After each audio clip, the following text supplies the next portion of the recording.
출애굽기 20장 12절 말씀. 우리 한 목소리로 공독하겠습니다. 출애굽기 20장 12절. 내 부모를 공경하라. 그리하면 내 하나님 나 여호와가 내게 준 땅에서 내 생명이 길리라. 아멘. 오늘 말씀을 통해서 은혜 받을 제목은 내 부모를 공경하라 라는 제목입니다. 소요리 문답 제63문답부터 66문답까지 십계명의 제5계명을 두고 중요한 신앙 고백의 틀을 제정해서 선포하고 있는데요. 제5계명은 성경에 있는 대로 답이 나오기를 내 부모를 공경하라.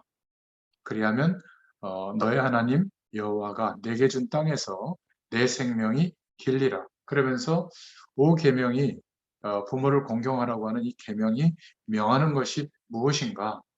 64문에서는 윗사람에게나 아랫사람에게나 동년배에 대해서 여러 가지 지위와 관계에 대해서 존경을 지키고 의무를 이행하는 것이다. 이렇게 답들을 하고 있습니다. 비슷한 얘기들이죠. 그래서 우리가 오늘 말씀을 통해서 이런 신앙 고백의 내용을 통해서 하나님의 음성을 좀 듣고 기도 응답을 받아야 될 텐데 두 가지 관점에서 말씀을 좀 붙잡으면 좋겠습니다. 부모로서의 중요성이 얼마나 이렇게 필요한가, 부모의 중요성에 대해서 좀 생각해 보시고, 또 우리는 부모이기 이전에 자녀잖아요. 그러면 자녀가 부모를 통해서 배워야 될 것이 있겠죠. 이런 두 가지 관점으로 성경은 그냥 간단하게 내 부모를 공경하라. 그리하면 내 하나님 나 여호와가 내게 준 땅에서 내 생명이 길리라. 이렇게 간단하게 말씀하고 있는 것 같지만 여기에 함유되어 있는 하나님의 뜻은 굉장히 중요한 줄로 믿습니다. 왜 하나님이 이렇게 그냥 도덕적 교훈 정도가 아니라 말씀으로, 그것도 계명으로 우리에게 이 말씀을 허락하셨는가? 십계명은 출애굽한 이스라엘 백성들이 가나안 땅 가기 전에 40년 동안 광야 생활할 때 주신 굉장히 중요한 말씀이죠. 그냥 도덕적인 행동 규칙이 아니죠. 종교개혁 이후에도 100년쯤 지났는데 그 영국 사회가 도덕적 타락이 심해서 뭔가 복음 안에서 신앙의 어떤 중요한 틀, 신앙 고백이 될 수 있는 그러한 틀을 107문답으로 준비한 것이 소요리 문답인데, 지금 이 문답을 쭉 읽어가는 중에 오늘 10계명의 제5계명에 대해서 말씀하고 있는 겁니다. 그러니까 좀 당연한 얘기인데, 부모를 공경하는 것은 당연한 얘기인데 우리에게 이 계명을 주신 이유가 뭔가? 1계명에서 4계명까지는 하나님에 대한 어떤 관계 속에서 영적인 축복의 원리가 담겨 있다면, 이제 5계명부터 10계명까지는 인간 관계에 대한 축복을 말하고 있거든요. 그 중에 제일 처음 계명이 제5계명, 내 부모를 공경하라. 이것이 어떤 하나님의 음성일까? 오늘 중요한 기도 제목을 허락해 주실 줄로 믿습니다. 결국 가정에서부터 하나님의 이 영적인 축복이 누려지고 또 중요한 은혜가 회복되어져야 된다. 이런 메시지가 담겨 있을 텐데요. 자, 그러려면 지금 우리를 통해서 하나님이 말씀하시는 그 이유를 생각해 보기 전에 첫 번째로 기억해야 될 것은, 지금 우리가 살고 있는 이 시대는 교회가 위기를 만난 시대입니다. 어떤 면에서 교회 위기의 시대다, 이렇게 볼 수가 있겠는데요. 교단도 많아지고 신학교에서 매년 목회자들도 많이 배출되고요. 또 어떤 교회를 중심으로 뭔가 되어져야 된다, 이런 어떤 그 힘, 목사님 중심으로, 교회 중심으로 이런 교권은 강해졌는데 의외로 사회 속에서 이렇게 보면 교회는 약해져 가고 있습니다. 그런데 하나님이 왜 우리를 하나님의 자녀로 복음 속에 부르셨는가? 이것을 오늘 기도 제목을 가지고 말씀을 들으시기 바랍니다. 지금 한국 교회 상황을 보면 매년 교인의 전체 숫자는 10% 정도 감소하고 있다고 합니다. 통계 자료에 보면. 그리고 1년에, 놀라지 마세요. 저도 깜짝 놀랐는데 교회가 3,000개씩 소멸되고 있다고 합니다. 우리 교회는 부흥되는 것 같은데 사실은 작은 교회에 있던 성도들이 이동하는 거지. 불신자들이나 다른 종교에 심취했던 사람들이 예수 믿고 변화되어져서 교회로 오는 게 아니죠. 그러니까 한국 사회 전체로 봤을 때는 완전히 심각한 문제가 지금 진행되고 있는 거거든요. 근데 우리는 내 교회 중심으로만 생각하다 보면 이런 것들이 안 보입니다. 그러다가 지금 한국 교회 거의 70%, 75% 교회는 100명 이하로, 10명 이하로 모이는 교회도 꽤 되고요. 그러니까 미자립 상태로 교회가 유지되는 교회가 거의 75%, 조금 더 과장되게 얘기하면 80% 가까이가 그렇게 됩니다. 한마디로 말하면 교회 운영이 안 될 정도로 문제가 와 있거든요. 우리는 그냥 내가 좀 은혜로운 교회, 큰 교회 속에 있다고 해서 넘어갈 것이 아니라 우리의 현장을 바라보면 굉장히 심각한 겁니다. 지금 여기 길에도 이제 오다 보면 이렇게 상가, 조그마한 건물의 지하실에 거의 뭐 기도원 건물처럼 교회처럼 이렇게 들어있는 교회들이 굉장히 많거든요. 근데 몇 년 지나서 보면 없어져요. 또 어떤 데는 아주 작은 교회는 목회자가 어려우니까 그 교회를 그냥 넘겨버리고 그냥 없어져 버립니다. 성도들은 막 오갈 데도 없는 그런 상황이 되기도 하고요. 그러니까 지금 국외적으로도 보면 크게 선진국, 뭐 일본하고 미국을 보면 일본은 우리보다 먼저 이 복음이 들어갔는데도 현재 인구 대비 교인이 0.2%밖에 안 됩니다. 실제로 위기를 만났죠. 미국은 신앙의 자유 때문에 청교도들이 가서 세운 그런 나라인데도 그 많은 성도들이 어디로 갔는지 90% 정도 교회가 문을 닫고 있습니다. 한 10%밖에 교회가 안 남겨져 있거든요. 그 중에 몇몇 큰 교회들이 있을 뿐입니다. 90% 교회가 소멸되고 있는 상황이거든요. 유럽은 더 심각합니다. 약 95%의 교회가 소멸되어지고 있죠. 그래서 해외에 가보면 그냥 일부 예배, 노인분들이 몇 명 예배 드리고 또 뭐 11시나 오후 예배는 뭐 이민사회, 다민족들, 또 한국 사람들이 목회하는 그런 목회 장소를 빌려주거든요. 거의 다가 그렇습니다. 그래도 거의 뭐 50명 이하, 100명 이하, 10명 이하 이렇게 모여서 예배하는 교회가 거의 다예요. 거기서 좀 세를 이렇게 헌금으로 내주는 그거 가지고 그 큰 교회들이 유지를 하고 있거든요. 참 많습니다. 그런데 한 30% 부흥되는 교회, 잘 되는 교회는 뭔가 교권이 굉장히 강하거든요. 그러니까 목회자의 어떤 그 영적인 힘, 또 그러면서 교회에 큰 사업들이 이루어져요. 학교를 세운다든지, 뭐 어린이집을 세운다든지, 어떤 선교 사업장을 세운다든지. 근데 여기에 뭔가 목회자 개인의 가족들, 뭐 자녀들, 뭐 사모님, 친척. 그래서 교회가 사회 기업하고 비슷하게 사업화되고 기업화되는 이런 부분들이 굉장히 많습니다. 그래서 한국 사회에서 세습 문제가 아예 밖에 언론사에 막 등장할 정도로 그러니까 이런 상황에서 뭔가 이렇게 교권은 강해지는데 예전처럼 교회가 존경받는 그런 시대가 아닌 것 같아요. 그리고 제가 어린 시절에 보면 교회에 가면 뭔가 이렇게 함께 교제하고 뭐 이렇게 따뜻한 그런 분위기가 있었거든요. 그리고 서로 막 어려움을 꺼내놓으면 막 서로 도와주고 격려하고 사랑해주고 막 눈물 흘려서 기도해주고 이런 분위기가 있는데 요즘은 교회가 아무리 커도 판단만 하고요. 그리고 뭔가 하나 잘못 딱 이렇게 문제가 드러나면 막 이렇게 이야기가 돌아서 결국 그 교회를 다닐 수 없을 정도. 어떤 면에서는 공동체적인 기능이 상실되고 있는 이런 상황이 돼버리죠. 그러니까 돈 없으면 뭔가 신앙생활도 어려운 참 그러니까 힘들고 어려운 사람들이 이제는 갈 곳이 없는 주로 이제 그런 작은 교회들에 가면 거기는 또 어마어마한 부담감이 있고 막 불건전 신비주의라든지 막 율법으로 막 친다든지 이러니까 막 성도들이 참 힘들어하는 경우가 너무 많은 것 같아요. 근데 밖에는 뭐 자전거 타는 소모임 또 뭐 맛집 찾아다니는 소모임 뭐 좋은 곳에 이렇게 길을 걷는 소모임 이런 공동체들이 막 일어나고 있거든요. 그러니까 거기는 자발적으로 자기들이 좋아서 모이기 때문에 오히려 밖에 가면 자기를 이렇게 드러내놓고 위안을 받을 수 있는 공동체들은 많아지는데 교회 공동체가 막 클수록 작을수록 다 상실되고 있는 이런 분위기예요. 그리고 큰 교회와 아주 미자립하는 교회 빈부격차가 너무너무 커서 이제는 뭐 대형마트가 들어서면 그 지역에 있던 구멍가게가 다 없어지잖아요. 그렇듯이 이제는 작은 교회는 이제 유지가 안 될 정도로 성도들이 다 큰 교회로 가서 그냥 내가 드러나지 않아도 예배드리고 은혜 받을 수 있는 그냥 종교적인 영적 샤워만 하고 오지. 어디서 오셨어요? 집이 어디세요? 신방 가겠습니다. 막 이러면 이제 싫어하는. 그러니까 나를 감추고 있으면서도 그냥 신앙생활을 할 수 있는 이런 이제 대형 교회를 많이 찾지. 조그만한 교회에서 하나님의 목적과 이유를 가지고 함께 공동체의 축복을 누린다. 이게 참 어려운 시대가 된 것 같습니다.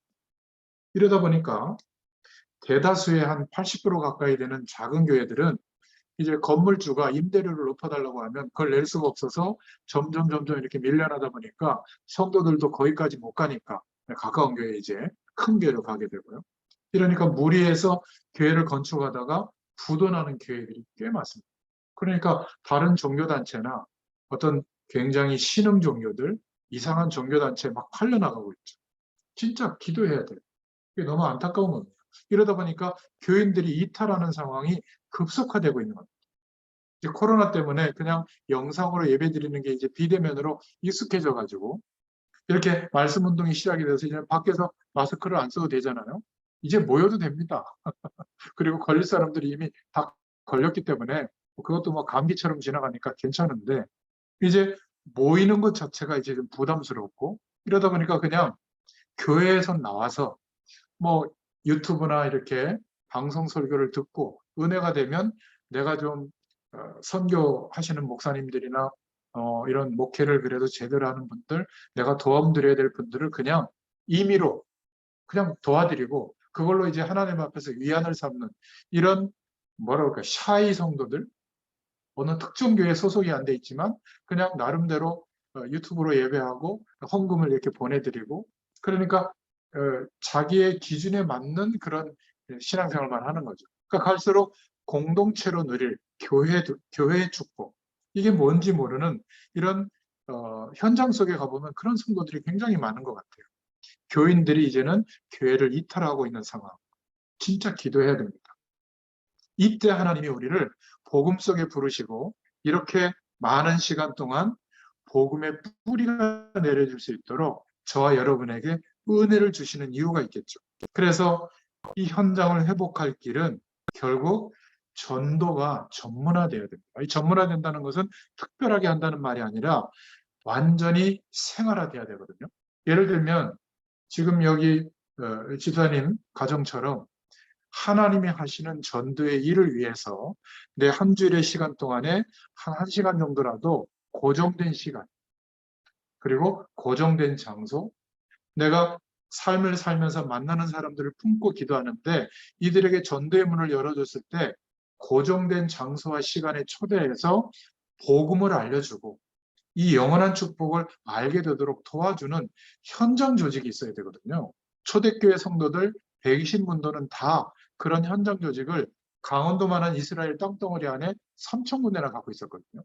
다 있었어요. 근데 지금은 교회는 막 10,000명, 10만 명 이렇게 모이는데 현장 조직은 없고 그냥 교회 모임만 있는 겁니다. 그러니까 현장 속에 구원의 축복이 와 있는 그 시간표가 와 있는 사람이 복음을 받을 수 있는 그리고 복음의 능력을 소유할 수 있도록 말씀으로 도울 수 있는 현장 시스템이 없는 거예요. 근데 어떻게 생각해 보면 우리가 많은 커피숍도 가고 직장도 가고 많은 사람도 만나는데 한 주일의 삶 속에 이 축복이 없는 겁니다. 그래서 초대교회 운동으로 돌아가자 이 말은 우리의 삶 속에 그 축복을 회복하는 거죠. 예를 들어서 우리 박선중 집사님이 부모님과 자녀들과 같이 한 달에 한 번 뭔가 하나님이 준비하신 현장 시스템을 찾고 회복하면 거기에 하나님이 예비하신 축복이 이제 본격적으로 시작이 되거든요. 그것을 실질적으로 우리가 누리고 현장에서 세워가자. 전도를 생활화하자. 모든 평신도들은 현장에서 이 말씀 운동을 얼마든지 펼 수가 있습니다. 그런데 뭔가 이렇게 개교회주의 아니면 나 중심 이러다 보니까 뭔가 우리 교회로 전도하는 대로 막 1시간 가서도 돕지만 내 옆에 지금 무너져 가고 있는 사람들을 끝까지 복음으로 도와서 그 사람이 우리 교회 안 나오더라도 가까운 교회를 가더라도 영적으로 세워져서 교회 안에 어떤 문제가 있더라도 바른 하나님의 일꾼으로 세워져 가면 그게 우리가 진짜 해야 될 현장에서의 일이거든요. 저도 목회자지만 제가 목회를 위해서만 사역을 한다면 이런 사역은 정말 무의미하죠. 언제까지 너 그렇게 살을래? 어떤 목사들은 저한테 그런 얘기를 해요. 어떤 목사들은. 아니 본인한테 이득도 안 되는데 맨날 뭐 하냐고. 깃발 11개 뽑힐 때까지 그렇게 열심히 한 25년 가까이를 그렇게 하고 있는데 뭐 그럴 이유가 있냐고. 저는 이유가 있어요. 목회를 위해서 하는 게 아니에요. 목회도 중요하지만 이 복음이면 회복되거든요. 그 사람이 나를 돕는 사람이 안 돼도 괜찮아요. 하나님께서 목회자라는 직업을 주신 것은 이 복음을 가지고 진짜 해야 될 생명 살리는 일을 하라고 하신 게 아니겠는가. 여기에 제가 마음을 하나님께 조금 드린 것 뿐입니다. 여러분도 마찬가지예요. 제가 만약에 그 중심으로 살고 있다면 이런 시간이 없겠죠. 여러분도 여러분 자신을 위해서 산다면 여러분 삶 속에 하나님이 준비해 두신 고정된 시간, 하나님이 하시는 전도를 위해서 고정된 장소, 일주일에 1시간만 시간 내도 돼요. 그리고 내 삶에 부딪혀오는 사람들을 품고 영적으로 기도해주면 하나님이 역사하십니다. 그래서 선교 전략도 전도 전략도 바뀌어야 될 줄로 믿습니다.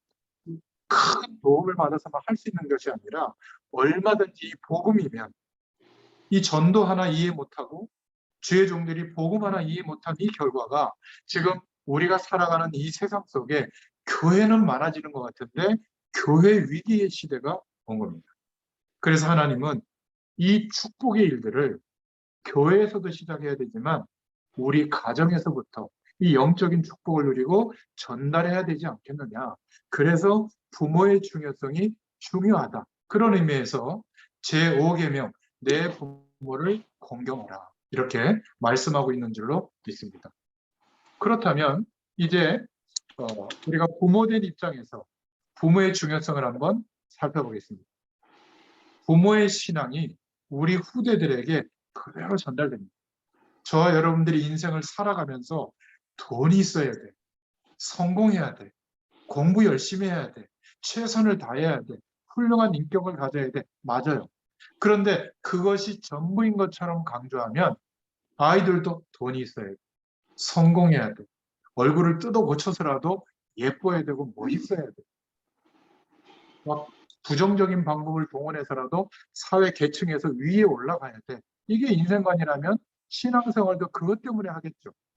예수님이 그리스도 되어주신 그 축복이 왜 우리에게 필요하냐면 그리스도의 의가 우리에게 임하지 않으면 영원한 하나님의 축복을 알 수가 없습니다.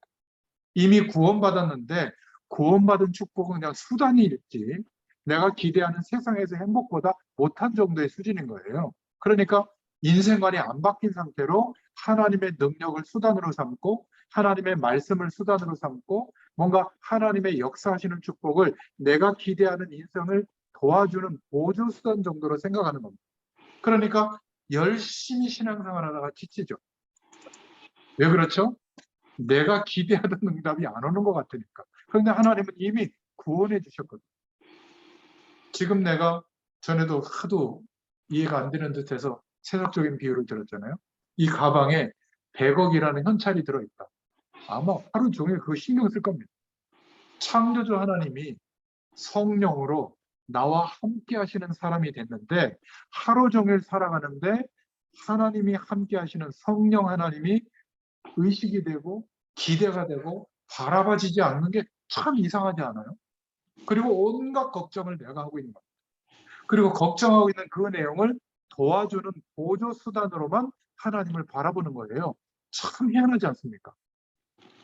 우리의 힘으로 해결할 수 없어서 성자 예수님으로 성부 성자 예수님 삼위 하나님의 능력으로 우리를 구원해 주셨는데 그 믿음을 주시고 이제는 복음 안에 하나님의 이 영광스러운 축복을 기대하기만 하면 허락하시거든요.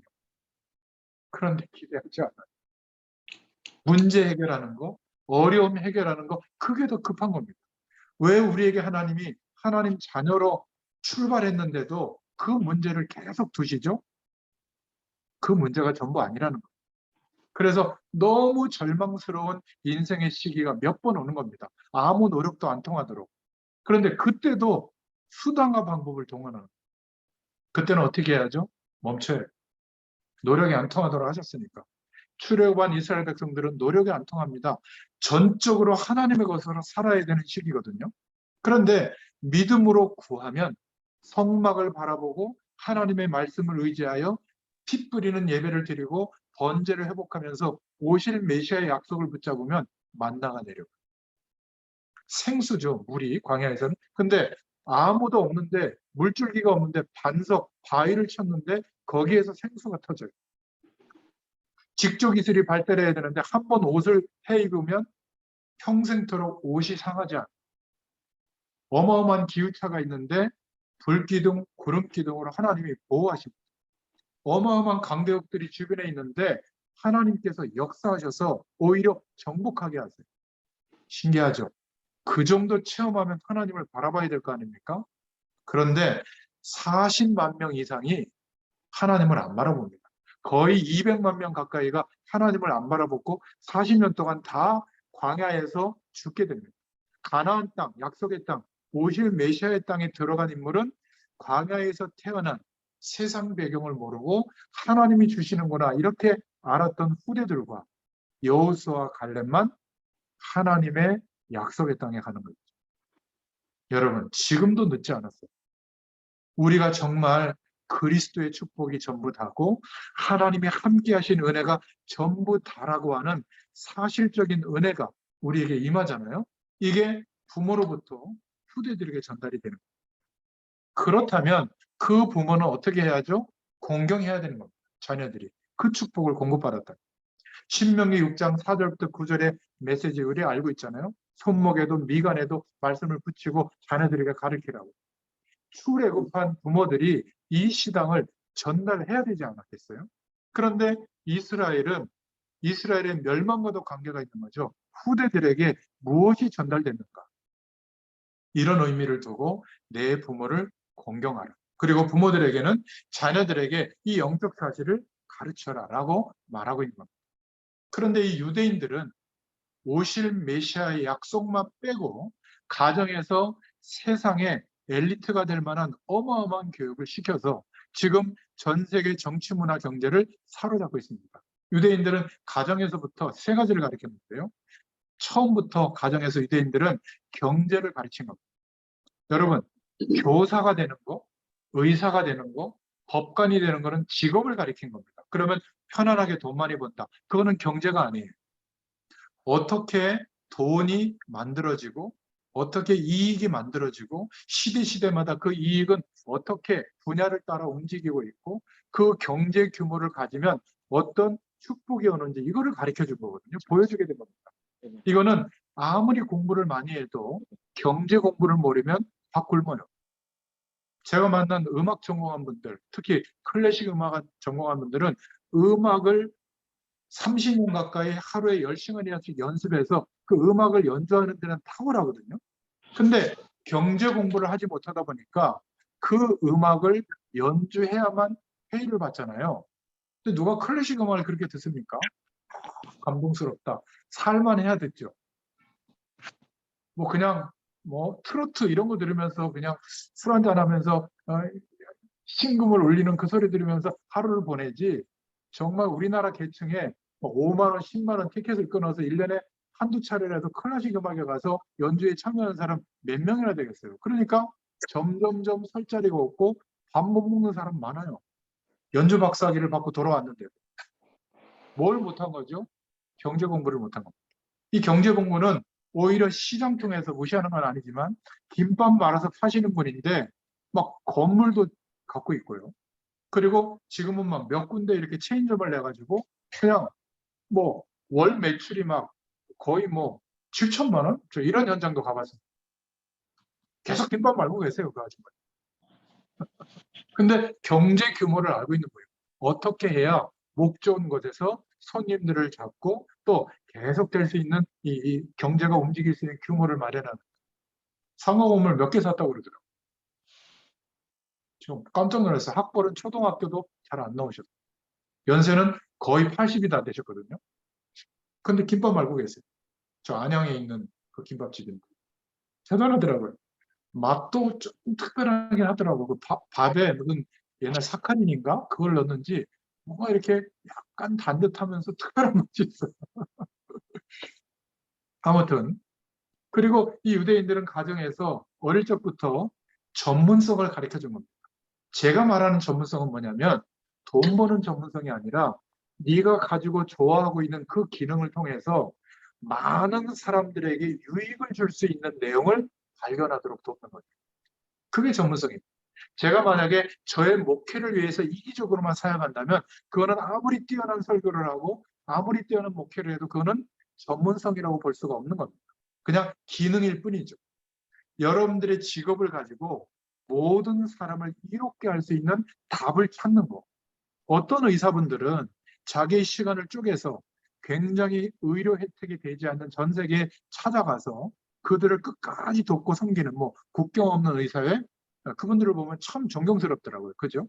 어떤 분들은 막 빚을 내서라도 막 대체 의사 직책도 없는데 그 막 내가 수술하는 것처럼 해가지고 가짜 의사 집어넣어서 막 사무장 병원도 많이 만들고 그래서 돈은 막 버는데 그거는 전문성이 아니죠. 그죠? 의대인들이 이런 거를 가르칩니다. 그리고 아예 본인들도 부모들도 가정에서 언어를 3개에서 5개씩 해요. 그러니까 자녀들이 아예 태어날 때부터 3개에서 5개씩 언어를 하는 겁니다. 영어는 기본이고. 그러니까 전 세계 어디에 떨어뜨려 놔도 세계화된 상태로 출발하는 겁니다. 참 중요하죠. 그리고 이 유대인들은 가정에서부터 사회에 나가기까지 연결되는 시스템을 다 가지고 있어요. 가정에서는 쉐마, 토라, 탈무드라고 하는 어떤 삶의 중요한 규칙을 이 아이들에게 가슴속에 집어넣거든요. 근데 이것이 복음은 아닙니다. 복음이 아니다 맞다 이전에 이렇게 부모들이 가정에서부터 영향력을 주는 겁니다. 우리 아이들은 13살, 15살 때 용돈 왜 안 주냐 얘기하고 있을 때 이 유대인들은 성인식을 해가지고요. 13살, 15 아이에게 일가 친척들을 다 부르고 이 아이를 알고 있는 주변의 사람들이 와서 십시일반 돈을 마련해가지고요. 한 1억 원 이상 경제 기반을 13살, 15살 때 펀드금으로 마련해줍니다. 이 아이가 성인이 돼서 사회활동할 때는 경제 기반을 가지고 시작하도록 대단하지 않습니까? 그리고 이때 전문인을 불러가지고 이 아이가 관심 있는 분야의 전문인을 초대해서 그 분야도 알려주고 또 멘토로 삼게 해가지고 끝까지 연결해줍니다. 이게 유대인들이 하는 성인식이거든요. 그리고 이 아이들이 흔들릴 시간이 없이 준비가 돼서 사회에 나가면 회당으로 연결시킵니다. 전 세계에 로찌라고 하는 모임을 만들어 놓고 한 10만 군데 조직을 세워놨거든요. 그러니까 전 세계에서 엘리트 코스로 갈 수 있는 준비가 갖춰져 있어요. 그래서 최고 그 분야의 엘리트가 되면 프리메이슨이라고 하는 단체를 만들어 놓고 전 세계를 움직이는 조직 속에 끌어들이는 겁니다. 이렇게 끌어주고 있는 거거든요. 그러니까 하나님 없는 배경 속에서도 가정에서부터 이 축복을 전달해서 축복의 규모를 축복이라고보다도 세상의 규모를 가질 수 있는 내용을 전달해서 이렇게 장악해 들어가고 있는 겁니다. 근데 문제는 하나님 없어도 이렇게 노력해도 세상을 장악할 수 있다는 것을 보여줬잖아요. 그러면 이 유대인들 중심 속에는 뭐가 들어가 있을까요? 예수 그리스도를 통하여 하나님이 주시는 축복보다 자기들의 유대교의 신앙관, 행위로서 하나님의 복을 얻을 수 있다라고 하는 이것이 절대화되어 있고 그래서 열심히 노력해서 찾은 자신들만의 규모, 조직, 시스템 이런 것들을 계속 강조하지 않겠어요? 그 결과로 세상은 문제가 오든지 말든지 자기들만 하나님이 택한 백성이라고 전 세계를 움직여가고 있거든요. 그래서 마약이 번지든 정신병이 번지든 우상 문화가 창궐하든 관계없이 완전히 자기들만 성공하는 조직으로 만들어가고 있는 겁니다. 그래서 이 시대의 영적 문제는 사실 유대인들이 전 세계에 깔려서 만들어내고 있다고 해도 과언이 아닙니다. 우리가 부모된 입장으로 하나님의 백성으로서 우리 후대들에게 공부 열심히 해라, 좋은 데 취직해라, 좋은 사람 만나라, 성공해야 된다. 이거 이전에 이 세상이 어떻게 움직여지고 있고 사단의 세력은 얼마나 교묘하게 세계화되어질 만큼 복음과 정반대의 기준인데 이것을 따라서 대부분의 개신교에서 자녀들을 교육하는 탈무드 교육법, 유대인의 교육법, 그거는 신앙교육이 아닙니다. 하나님 없어도 노력하면 된다는 기준들이거든요. 우리는 다른 것을 가르쳐줘야 될 줄로 믿습니다. 무엇을요? 예수 그리스도를 믿는 복음이어야 한다. 그것이 그 믿음 안에 서야만 하나님의 영원한 축복, 시공간을 초월하시는 그 은혜가 우리에게 실제가 되어지는 겁니다. 그러면 상식의 영역에 있는 것들은 필요하면 가지면 되고요. 노력해서 필요 없다면 거절할 수도 있는 인생관이 되어야 되는데 전부 거기에 매여 있는 겁니다. 오늘 이 말씀을 듣는 저와 여러분들이 50년, 60년 열심히 살아왔지만 해방된 적이 있어요? 평안이 한 달 동안만이라도 지속된 적이 있습니까? 돈을 세면서 한 달 동안 그냥 편안하게 하루를 살아본 적이 있습니까? 아마 돈이 많아지는 분들은 많아질수록 근심이 쌓일 겁니다. 더 많은 돈을 벌려면 어떻게 해야 될까? 아마 빚을 낼 거요. 그때가 가장 위험한 순간 아니겠어요? 또 그때 누가 달라붙죠? 꼭 투자하면 막 이만큼 된다는 사람 붙지 않습니까? 잘 된다고? 거의 100% 나쁜 놈들이라고 생각하면 틀림없을 거예요. 한 1년만 알았다 그러고 한번 기다려보세요. 아마 얘기 안 할 겁니다. 그리고 나 돈 다 날렸어. 이제 아무것도 없어. 이러면요. 신기하게도 한 명도 안 붙을 거예요. 근데 내가 돈이 있는 냄새를 풍기잖아요. 별의별 사람들이 다 붙을 겁니다. 아마 목회자들도 많이 붙을 거예요. 목회자가 무슨 돈이 전부입니까? 하나님이 전부지. 그죠? 여러분 기억하셔야 됩니다. 유대인들은 이렇게 하고 있는데 우리는 후대들에게 어떤 영적 유산을 지금 물려주고 있는가? 성경에는 뭐라고 되어 있죠? 출애굽기 20장 12절에 내 부모를 공경하라. 그리하면 너의 하나님 나 여호와가 내게 준 땅에서 내 생명이 길리라. 생명을 강조하고 있죠. 에베소서 6장 1절부터 3절에는 자녀들아 주 안에서 내 부모에게 순종하라. 이것이 옳으니라. 당연한 도리죠. 에베소서 6장 4절에는 그러면서 부모들에게 말씀하셨죠. 내 자녀를 노엽게 하지 마라. 이 말은 자녀들의 마음에 상처 주지 마라. 이렇게 해석할 수도 있지만 내 자녀에게 영적인 은혜 안에서 희망도 주고 영적인 힘도 주라는 의미예요. 우리 자녀를 낙담시킬 수도 있고 희망을 줄 수도 있는 겁니다. 하나님이 살아계시는데도 돈 때문에 어렵다고 보여주지 마세요. 하나님이 살아계시는데도 이런 안 좋은 가족 구성원들 때문에 힘들다고 생각하도록 자녀들에게 얘기하지 마세요. 우리는 하나님을 바라보자. 하나님께 기도하자. 반드시 하나님께서 역사하실 것이다. 이 믿음을 밀려줘야죠. 하나님 역사하십니다. 저희 부모님이 그 믿음을 저에게 주셨어요. 다른 것은 참 부족하신데 제가 지금까지 믿음의 본을 잡고 있는 분이 저희 아버지거든요. 생각해보세요. 장가 아들이 담배 꽂고 교회 가니까 말이 되겠어요. 청소년, 그것도 청소년기 시절에. 중학생 때 당구를 300 쳤다니까요. 남자분들은 알 겁니다. 마세이 300 이하 금지.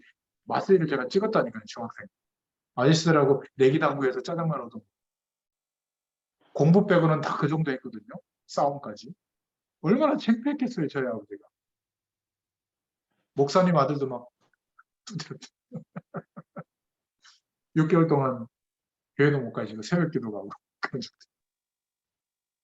제 얘기를 하면요. 제가 이렇게 넥타이 메고 막 말씀 전하니까 저 이 목사님 안 그래요. 지금도 저는 형편없습니다. 축구할 때 막 욕 나와요. 저한테 패스 안 하거나 저 다리 막 차고 가면 저는 인격이 형편없다는 걸 그때 느끼고 있거든요. 그런데 저를 위해서 그렇게 기도하신 거예요.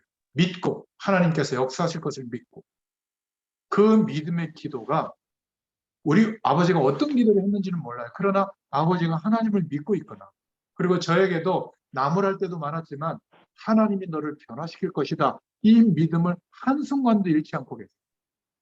그게 저에게도 자리 잡아서 저도 새 아이의 아버지인데도 아이들이 자라면서 수많은 시행착오를 겪잖아요. 그런데도 그 믿음이 제게 있는 거예요.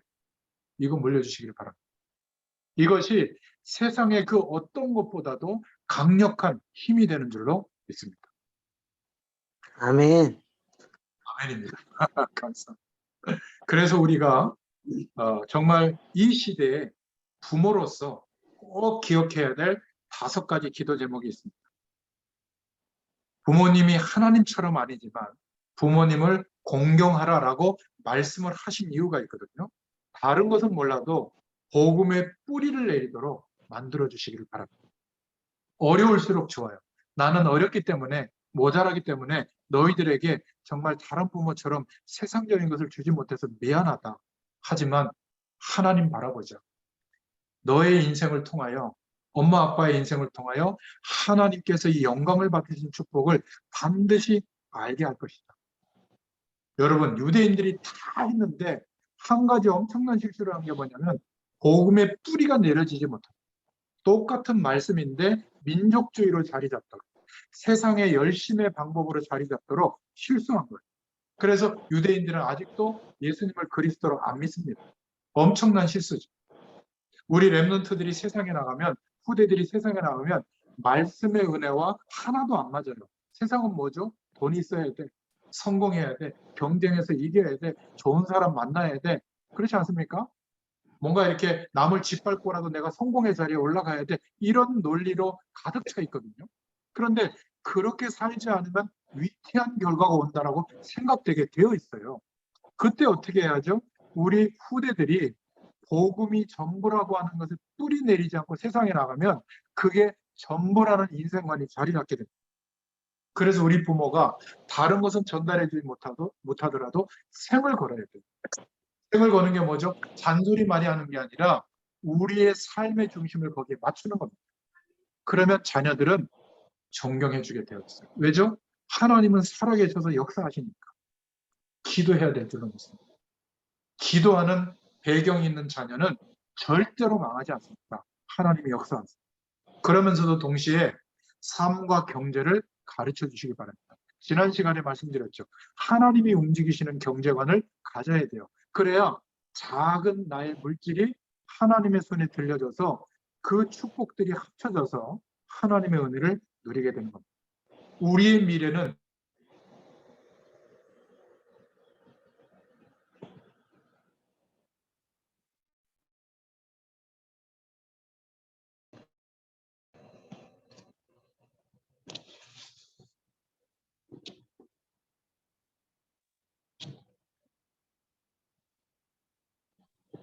선사하려고 하지 말고 나와 같이 연약하지만 하나님의 은혜를 받고 전도와 선교를 위해서 헌신할 수 있는 사람, 여러분 평신도들 현장에서 평생 10명만 찾으세요. 그리고 함께 기도하면서 전도 현장에서 헌신하는 목회자들, 선교사들, 선교사역을 위해서 기도하세요. 공동체를 세울 수 있는 준비부터 하셔야 되거든요.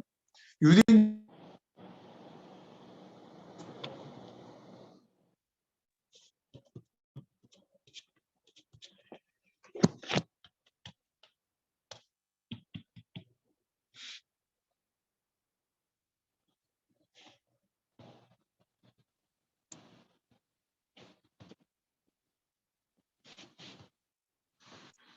공익재단을 만들어서 공적인 법으로 중요한 일에 집행하세요. 여기에 마음을 두는 몇몇 사람들, 같은 분야의 사람인들을 모아서 공익재단을 세우시기 바랍니다.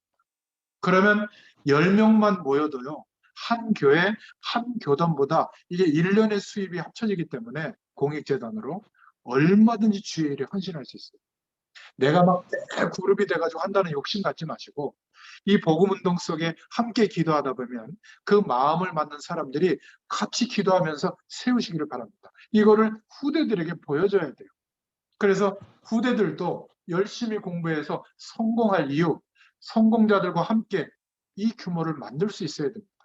왜 우리는 불신자들도 만들어내는 로타리 클럽 같은 걸 못 만들어낼까요? 왜 상가 연합회 같은 거를 못 만들어낼까요? 참 신기하죠? 왜 교회는 항상 돈이 없어야 될까요? 교회 재정으로 자꾸 뭔가 교회 사업을 해서 그래요. 우리가 이렇게 축복을 받고 현장을 향한 규모를 찾아내면 하나님께서 역사해 주실 줄로 믿습니다. 얼마나 중요했으면 이 축복을 어디에서부터 알려주라고요? 가정에서부터.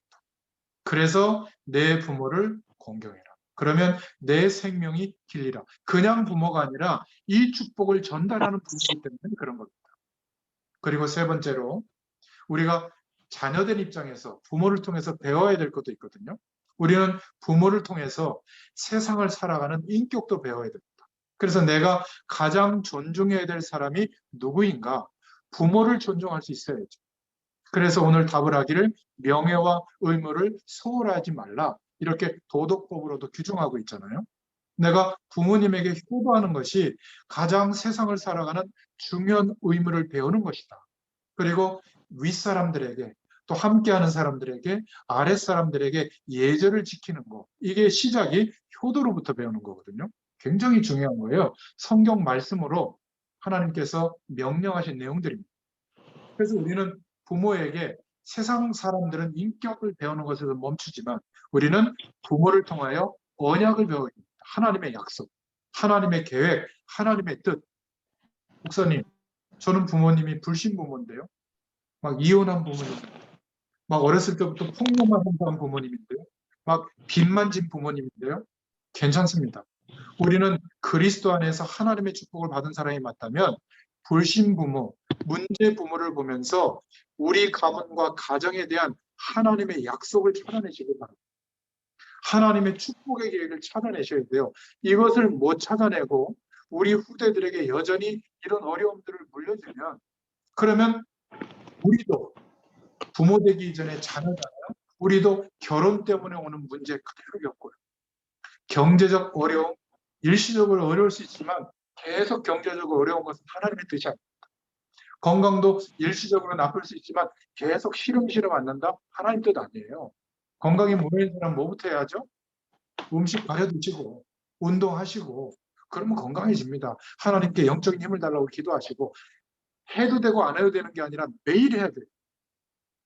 참 저 시사람 보니까 존경스러운 게 물론 말씀 듣기 위해서 산책을 하지만 대공원 우리 과천 대공원 둘레길이 한 2시간 거리 걸리거든요. 비가 눈이 오나 매일 걷습니다. 아마 갱년기를 거의 통과하고 있는 것 같아요. 말씀 듣고 힘 얻으면서 존경스럽더라고요. 벌써 꽤 몇 년이 지났는데도 한결같이 해요. 이 사람이 약간 좀 이렇게 좀 비실비실하고 그랬거든요. 근데 운동하고 난 뒤에 얼마나 막 강단이 있어졌는지 몰라요. 저도 일주일에 한 번씩 따라가는데. 예, 우리 녹음되고 있기 때문에 음소거 부탁드립니다. 아무튼 부모에게서 불신부모라도 문제 있는 부모라도 나는 그리스도 안에서 회복된 하나님의 백성이기 때문에 이렇게 살아갈 것이 아니라 하나님의 축복을 찾아내겠다. 그렇게 돼야 됩니다. 그런데 주의할 것이 있죠. 언약 가진 믿음 생활 잘하는 부모 밑에 있을 때 저도 그랬지만 그냥 예배를 형식적으로 드릴 수가 있어요. 복음의 중요한 의미를 모르고 신앙생활할 수도 있습니다. 오히려 언약 가진 부모 밑에 자녀가 언약을 놓칠 가능성이 있기 때문에 우리도 주의해야 됩니다. 창세기 3장 15절에 여인의 후손이 오면 뱀의 머리를 상하게 할 것이다. 메시아에 대한 약속인데 이 약속을 붙잡은 요셉처럼 깨달으면 승리하게 될 줄로 믿습니다.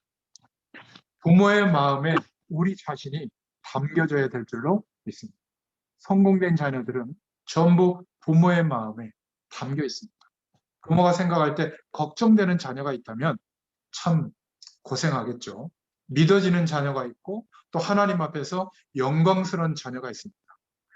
저와 여러분은 어떤 자녀의 모습인지 한번 생각해 볼 수 있기를 축원드립니다. 창세기 37장 15절에 보니까 야곱의 마음에 요셉의 말이 담겼다. 이렇게 기록하고 있죠. 사무엘상 17장 18절부터 20절에도 보니까 이새의 마음속에 다윗이 담겨 있었다. 이것을 알고 기도하는 중에 하나님의 때가 돼서 전쟁터에 도시락 심부름을 보냈죠. 그리고 반드시 증표를 가져오라고 말하는 겁니다. 그때 골리앗 장군을 보고 골리앗 장군을 쓰러뜨리게 되고 그리고 장군으로 나아가고 왕이 되는 길로 가게 됐죠. 여러분, 부모의 마음에 굉장히 저와 여러분들이 믿음으로 담겨 있기를 축원드립니다. 그리고 우리가 사회생활할 때 특히 교회에서 신앙생활할 때 주의 종의 마음에 담겨 있기를 축원드립니다. 그러면 하나님의 응답을 받게 됩니다. 그리고 우리 후대들이 또 우리가 사회생활할 때 우리를 지도해주는 지도자들, 직장의 상사들, 또 스승들에 대해서 그분들의 마음에 우리 자신이, 우리 자녀들이 담겨 있도록 그렇게 인도받을 수 있기를 축원드립니다. 그래서 오늘 문답제에서는 간략하게 대답을 했지만 굉장히 중요한 축복이 담겨 있죠. 결론적으로 저와 여러분의 가정, 우리의 가문을 철저히 축복의 발판으로 만드시길 바랍니다. 절대로 포기하지 마세요. 가족이 이상하다면 하나님의 말씀 안에서 성령의 도우심을 구하고 견디세요. 왜죠? 축복의 발판으로.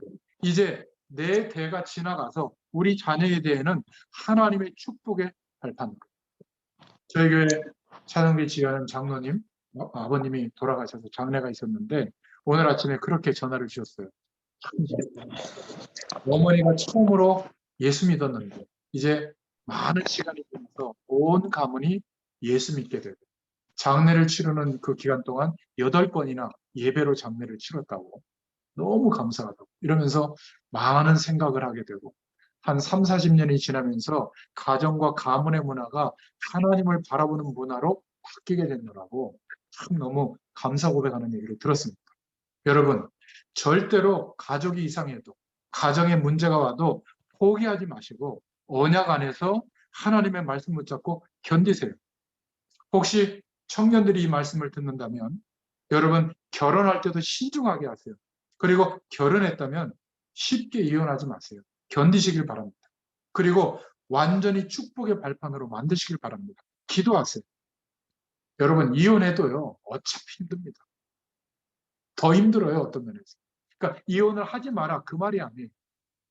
축복의 발판으로 만드는 것이 하나님의 뜻입니다. 여러분 부모님의 가문의 좋은 점, 안 좋은 점을 잘 응용해서 언약 안에서 축복의 발판으로 만드시기를 축원드립니다. 왜 그렇죠? 우리의 과거, 그리스도 밖에 있던 모든 문제들은 끝난 겁니다. 예수님과 함께 옛사람은 죽은 존재를 하나님이 인정하셨거든요. 우리가 그 문제 속에 머물러 있을 이유가 없는 거예요. 내 정체성, 내 신분과 존재를 그런 문제와 상처에다 두지 마세요. 그러면 예수 믿어도 힘듭니다. 우리의 존재와 우리의 가치는 어디에 있죠? 하나님 나라로 옮겨지게 된 거예요. 이미 옮겨진 겁니다. 하나님이 통치하시는 영적 배경 속에 우리의 존재가 옮겨진 거예요. 그러면 육신적인 일들이 많이 일어나도 흔들리지 않게 됩니다. 왜죠? 그것 때문에 흔들려야 될 내가 아니거든요. 영원한 생명으로 역사하시는 하나님의 축복을 바라보면 그 은혜의 힘으로 그냥 견디는 게 아니라 축복의 발판으로 바뀌어지게 될 줄로 믿습니다. 이런 승리가 있게 되는 5월 달에 되시기를 바라고 저와 여러분의 가정이 되기를 또 부모된 자로서 자녀된 자로서 이 축복을 누릴 수 있기를 예수님의 이름으로 축원드립니다. 기도하겠습니다. 하나님 너무 감사합니다. 오늘도 주의 말씀을 허락해 주시고 우리 자신이 부모로서 어떤 응답과 축복을 우리 가정과 후대들에게 영향력을 주고 전달해야 되는지를 깨닫게 해주셔서 감사합니다. 우리가 자녀된 입장에서 우리 부모님과 또 가정을 두고 가문을 두고 어떤 언약적 축복을 누려야 될지를 깨닫게 해주셔서 감사합니다. 오늘 10계명의 제5계명 사람들을 향한 인간 세상을 향한 하나님의 축복의 메시지 내 부모를 공경하라고 하는 진짜 의미가 말씀의 언약으로 붙잡아지도록 역사하여 주시옵소서. 예수님의 이름으로 감사하며 기도드렸습니다. 아멘.